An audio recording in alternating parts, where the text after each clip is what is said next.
Ndabashuje inshuti bakunze ba Africa Plus. Naye makuru agezweho mu isi y'imikino. APR FC itsinze FC Grade Republican mu mukino wo kwigarurira icyizere. Niyo mugabo na Ruboneka bongeye kwifuzwa ishyorongi.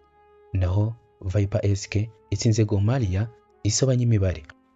Kuri uyu wa mbere ikipe ya APR FC yatsinze FC Grade Republican kuri Kigali Pele Stadium ibitego 3-1 mu mukino w'umunsi wa kabiri w'itsinda rya mbere rya Sekafa Kagame Cup 2026. Warowo kuyigarura mu mibare yayigeza muri kimwe cya kabiri cy'irushanwa nyuma yo kunyagirwa na Gor Mahia FC mu mukino wa mbere. N'umukino ikipe ya APR FC yinjiranyemo impinduka mu bakinnyi 11 babanje mu kibuga ugereranyije n'abari babanjemo ubwo yatsindwaga na Gor Mahia FC, aho umunyezamu Hakizimana Adolphe yari yasimbuye Erinani Solwan, Mamadou Traoré asimbura Dauda Yusuf, bose batigeze bagaragara no ku rutonde rw'umukino w'uyu munsi. Izindi mpinduka zari hanze y'ikibuga kuko abakinnyi nka Djibril Kutara, William Mutigwe na Dauda Yusuf bagaragaye biyogoshesheje bagabanya ingano y'umusatsi ugereranyije n'uko bari bameze ku mukino wa mbere. Ibintu bisanzwe bibaho muri ikipe ya gisirikare, gusa bikanahuzwa n'umusaruro mubi bagize ubwo bakinaga na Gor Mahia FC. Ikipe ya FC Grade Republican ikina munsi wa Mana Patrick Papi uheruka ndetse na Boteng Mancha uheruka gutandukana na Mukura FC yatangiye kwihagararaho ariko akakoze kaza gucika ku munota 34 ubwo William Mutigwe wari mu kibuga hagati yatangaga umupira akaruha rutazamu Djibril Kutara wari wegereye urubuga rw'amahina. Uyu munya Burkina Faso yahise yinjirana umupira mu rubuga rw'amahina ari umunyezamu wa FC Grade Republican mu gihe bamyugarira be bakekaga ko habayemo kurarira ariko abasifuzi bakemeza ko ari igitego. FC Grade Republican yagaragaje intege nke mu bwugarizi, yatsinzwe igitego cya kabiri ku munota wa 40 nacyo cyatsinzwe na Djibril Kutara aha umupira n'ubundi na William Mutigwe akamusanga mu rubuga rw'amahina aho yisanze ari kumwe n'umunyezamu agashyira umupira mu izamu. Kuri iyi nshuro nabwo bamyugariro ba FC Grade Republican ndetse n'umunyezamu baketse ko yaraririye, ndetse umunyezamu Kofi Mencha ajya kubaza umusifuzi wa kabiri w'igitambaro kugeza nahaye ikarita y'umuhondo.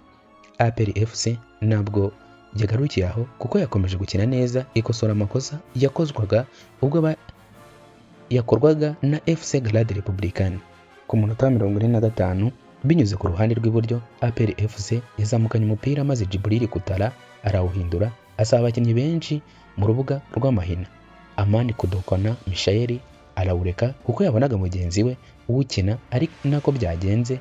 Mamadou Traoré awunyuza mu kirere awushyira mu izamu ryari ryambaye ubusa kuko umunyezamu yari yamaze gusohoka. Igice cy'umukino cyarangiye APR FC itsinze ibitego 3-0 ndetse yanihariye umukino kwijanisha rya 63-37 ya FC Grade Republican. Yateye amashoti 8 yari arimo atanakana mu izamu yavuyemo ibyo bitego, mu gihe ikipe yo muri Djibouti yateye 2 ariko rimwe akaba ari ryo rigana mu izamu. Mu gice cya kabiri APR FC yakoze impinduka mu bihe bitandukanye ikuramo Amani Michael, William Mutigwe, Djibril Kutara, Byiringiro Jean Gilbert, Mamadou Traoré basimburwa na Uwayiremye Fidel, Loguza Jean Pierre, Iraguha Haji, Ombolenga Fitina na Ngabonziza Pacifique, ariko irgorwa no kubona ikindi gitego. Bitandukanye n'igice cya mbere ikipe ya FC Grade Republican yari yasimbuje umunyezamu Kofi Mencha hagiyemo Liban yakinnye neza binatuma ibona igitego ku munota wa 86 gitsinzwe na Malouf Abasa ku mupira waturutse iburyo awuhawe na Muhad Abuda. Bari mu myugariro ya APR FC bakananirwa gukuraho umupira. Iyi kipe muri iki gice yateye amashoti 2 agana mu izamu, rimwe rivamo igitego cyo kimwe na APR FC nayo yateye 2 agana mu izamu ariko iburamo igitego na kimwe.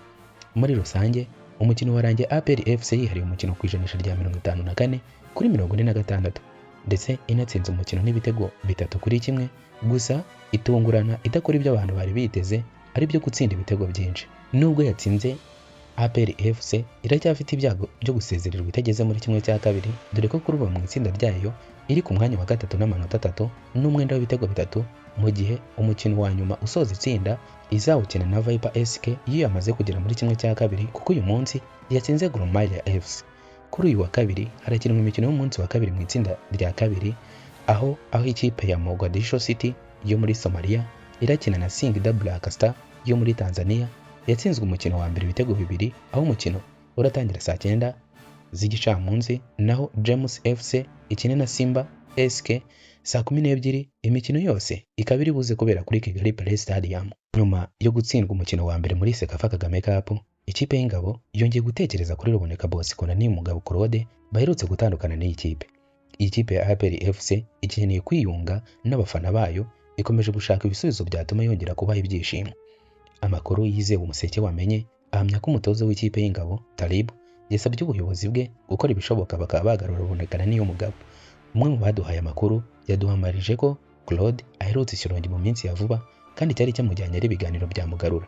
Bivugwa ko uyu Munya-Tunisia utoza APR FC yabwiye abayobozi be ko yabeshywe bigatuma yemera ko abakinnyi bombi batongererwa amasezerano. Ikipe y'Ingabo iragaruka mu kibuga kuri uyu wa mbere saa 12 z'umugoroba kuri Kigali Play Stadium, aho irabikina na FC Grade Republican yo muri Djibouti. Igitego cya Gustavo Mulongo mu minota y'inyongera cyatumye ikipe ya Viper yisasira Gor Mahia ihita inayobora itsinda. Wari umukino w'umunsi wa kabiri mu itsinda rya mbere wabereye kuri Kigali Play Stadium, aho usize ikipe ya Viper yo mu gihugu cya Uganda iyoboye itsinda n'amanota 6 nyuma yo gutsinda ikipe ya Gor Mahia yaherutse kwisasira APR FC